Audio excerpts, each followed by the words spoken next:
Avocados are more popular today than they've ever been. Pick a market, go to the produce aisle, and you'll see the green fruit. The taste, the creaminess, at times it has a hickory woody taste to it. It's very unique. Dan Nichiguchi is a produce buyer for Whole Foods markets in San Diego. He buys from local farmers as part of the store's effort to sell locally grown foods. Avocados is very good in the nutrition diet altogether. It's a good fat for us to all have. On top of it, there's so many ways you could prepare avocado. You could grill it. You can make guacamole is the biggest thing. The big holidays are Super Bowl and Cinco de Mayo. And Americans ate roughly 71 million pounds of avocados on Super Bowl Sunday. But chances are those avocados did not come from San Diego.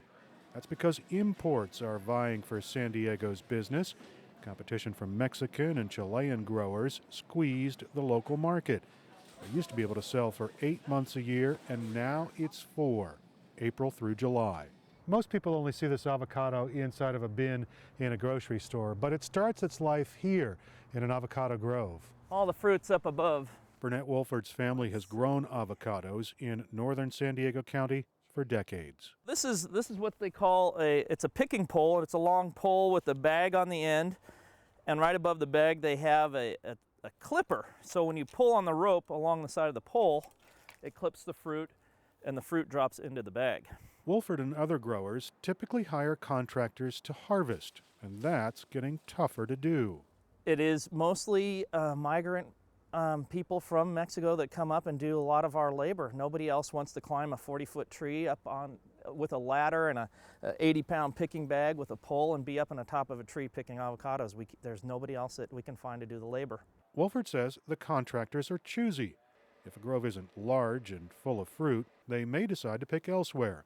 The best way to ensure a bountiful grove is to feed it plenty of water. But San Diego County Farm Bureau President Eric Larson says that is increasingly a challenge. The price of water. It just can't be ignored.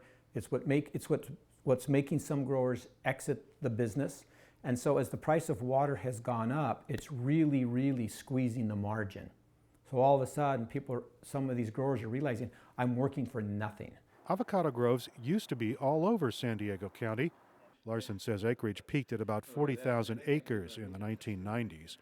A drought brought mandatory water cutbacks a few years ago, forcing many farmers to get rid of 30% of their trees. Larson says local groves continue to shrink as farmers deal with water, labor, and market issues. I think what we'll find is we'll probably stabilize around 15,000 acres, just a guess on my part, of avocado production, probably about half the footprint we had at the peak. But those, I think, will be very, very stable. Larson says Ventura County could supplant San Diego as the market leader.